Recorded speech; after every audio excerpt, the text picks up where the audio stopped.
Our history shapes us into who we are. It teaches us to fight, to love, and to never give up on our dream. My history is one of resilience and a will to succeed, even in the darkest of times. My history is one that should have never been written, but somehow, against all circumstances, I was granted this opportunity, which I'm very grateful for.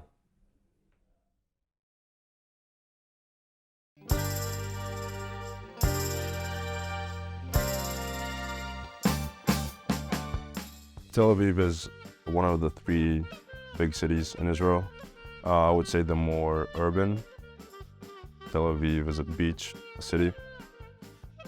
You can go eat, a lot of boulevards. When you grow up more, there's a lot of bars, a lot of clubs. Growing up, I didn't really play too much sport, but I played a little bit of soccer.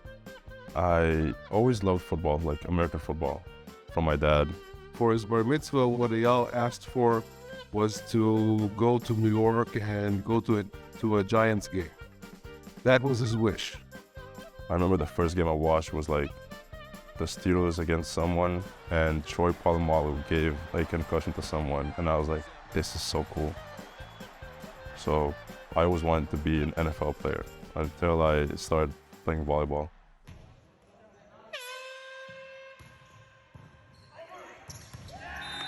In middle school, we had like 2 hours a week where we can choose like a different class. And I heard that in the warm-up for a volleyball class, you play soccer, and it was really fun. So I went for that. I actually started in beach volleyball. My friend from school brought me there, and then the same friend actually brought me to indoor volleyball. In 10th grade, I went to Wingate Institute Academy. It's basically a boarding school. We call it an academy for sports. So when we got there, there was an Israeli player playing in UC Irvine. And you were like, wow, this is so cool. This is basically the American dream. So since then, we just thought about that almost every day. Like, hey, I want to get there. I want to get a degree, play volleyball in the US.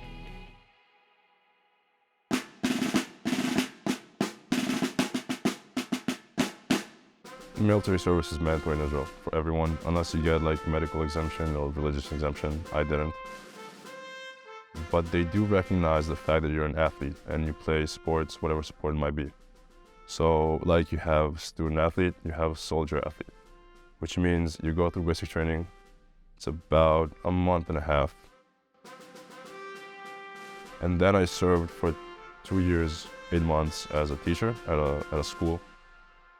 It was kind of like last chance school. So all the kids in the city, they got thrown out of their school. They have learning disabilities. So we just helped them get through high school with really individual care and get their diploma and get them off the streets. That was just making the most out of my service, because obviously I couldn't go to combat because I was still a volleyball player. I always loved giving back. In hindsight, giving back to all these kids was really fulfilling. It was just like a really, really good position in the army for me to be both an athlete and a soldier. It was like the best of both worlds. I started in the national team around the age of 16 or 17. And then I was also really happy to be called up to the senior national team. Right out of high school, I graduated June 19, and then I got drafted July 19, so about 3 weeks after school. There's a guy called Mark. He's Brazilian. He played in my club for the senior team when I was around 15, 16 years old. And I watched him play, so I kind of knew his level, his potential, and then we build up, a very one-to-one individualized 360-degree profile for, the US and mapping the market according to his characteristics.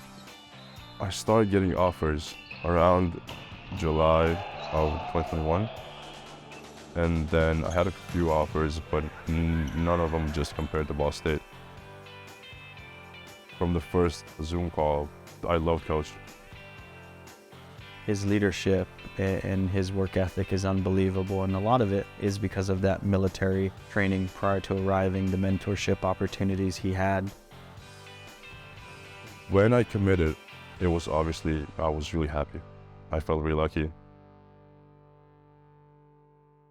But I would say a lot of things had to go in a certain way and direction for me to be sitting here having this interview, you know?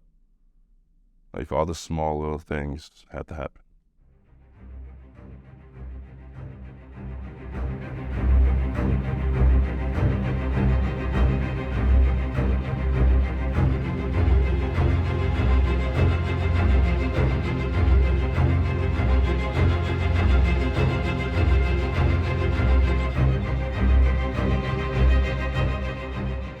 My mom's side has suffered some horrific things. My father was in the Lodz ghetto in Poland. So the Lodz ghetto was a sort of a special ghetto in the Nazi occupation of Poland in a couple of ways. The ghetto is designed for you to die in the ghetto. Nobody was expected to live the ghetto. There were lots of little possible ways to get out, but what's important to stress is that it's all by chance. He was put through the death blocks, so towards the end of the war, the Nazis just decided to let the Jews walk bare naked, in the snow until they died.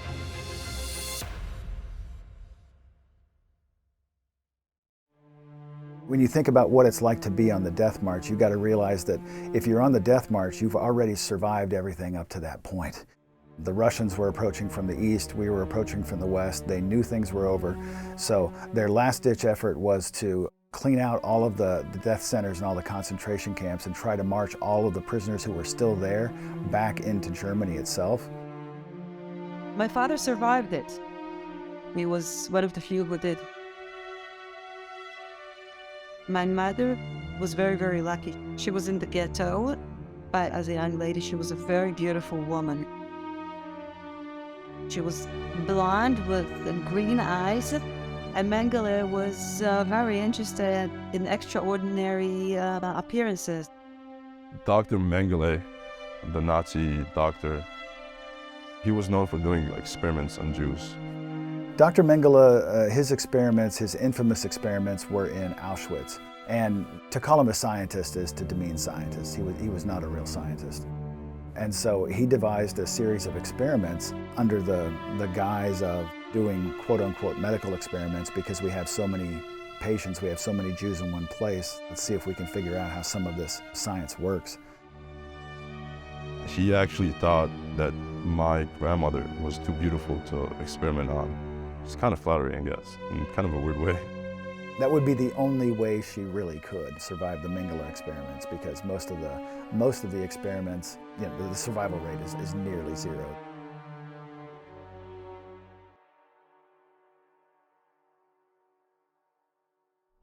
On the other side of the family, my dad's dad, he served in the U.S. military in Japan, World War II.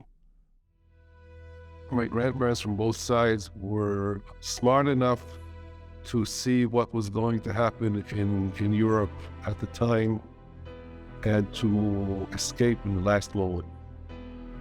My father's parents, they were living in Slovakia at the time. And at the time, the Germans allowed Jews to leave because they didn't want them around. And they had travel papers with a big J stamped on it. J for Jew, and they traveled by train through Nazi Germany to Holland, by ferry to the UK, and their plan was actually to take a ship to Australia, but then the war broke out and the shipping lines were cut, and they got on the ship, and they also made it to the east coast of the United States. It was either they were going to get out then, or they would have had to have survived that entire process to the very end to have another chance to try and get out. My grandma, his mom, she was born in Warsaw, Poland. And when they saw the uprising of the Nazis and Hitler and everything, they wanted to escape. My mother's family, her father was a journalist in Warsaw, Poland, and in August of 1939, he was in a conference in Geneva. He realized that there's going to be a war and that it's going to be catastrophic for the Jews. So on September 1st, 1939, my grandfather came home and he said, okay, everybody pack a small suitcase and we're leaving in half an hour. We're going to the train station and escaping to the east. That's one of those windows that's about this big. Yeah, September 1st, 1939 is when the German blitzkrieg started into Poland. And within a matter of hours, the blitzkrieg tactic was to get in fast-moving tanks and to just drive to Warsaw. They didn't stop, they didn't pause, and before the Poles knew what happened, like I say, within 8 to 12 hours, the capital Warsaw is surrounded by German tanks. In a series of what can be called miracles, there were a few trains that left Warsaw on that very day, and most of them were bombed, and theirs wasn't. And they traveled south to the Romanian border, and at night half of the refugees were killed by the peasants or the villagers in that area. And when they managed, they turned around and they went back north. And there was a Japanese chancellor in Poland. His name was Sugihara. Sugihara is a major figure in the rescue of Europe's Jews. There was no place that the Jews could run in Europe to get away from the Nazis' reach. And so he realized that, you know, his country has thousands and thousands of open visas that they can use. And so he just willy-nilly just started giving them to every Jew that came across his radar. My grandma's dad accidentally bumped into him in the street after hours after he finished work and begged him to give his family visa to save their lives. He did, and they fled to Japan. From Japan, they came to the US. In terms of the odds of them surviving in this story, for anyone to do it is remarkable, but for all four of the grandparents to do it in multiple different ways, and they eventually, you know, all get back together like that, it's remarkable.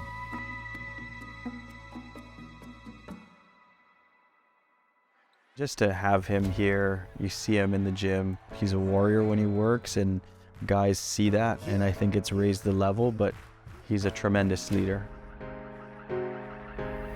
Nobody cares, keep your excuses, only two type of people in life. Coach asked us which two words do we feel represent us in Ball State. The two words I chose were privilege and family. I would say the word privilege kind of goes hand in hand in this situation with lucky. Not everyone have their hard work pay off, but I don't like to think of myself as a hard worker too much. I try to act like it, but I feel like if you think that you work hard, you kind of like lay off a little bit. In the end, I'm a triumph, no, you gotta be stronger. You gotta be stronger. You gotta go harder. You gotta be smarter. In hindsight, it definitely is the reason I'm here. It's just the hard work and the will to be here. The importance of family to me is everything. In my life, it's pretty much the most stable thing I have. So it means the world to me. My family is everything. I have a tattoo for them. My tattoo of 5 stars, it is simply there to remind me of my 4 other family members, my core family members. We all live in different places in the world. So it's my reminder to me that I'll always have my family, and I love them very much, and they're always with me. The tattoo that is on my forearm is dedicated to my late grandmother, which was the only one that I ever got to meet. And where it comes to represent is my connection to her and my history of my family. My name in Hebrew means deer, the animal, therefore the deer antlers. And then her favorite flower was a bird of paradise, which is basically this. That's just my way to commemorate her. So for me to come here after my grandmother came here after being in Poland is just kind of closing a circle, you know? Never fall, no, I will never fall, never fall, never fall, no, I will never fall, never fall, never fall, no, I will never fall, never fall, never fall, no, I will never fall.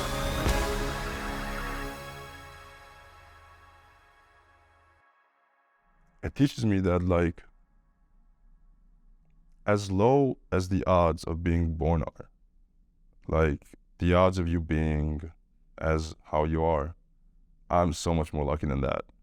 For all my generations to survive all that they have, I'm so fortunate and so lucky to be here. Me and my brothers and sisters, my mom and dad, just extremely lucky.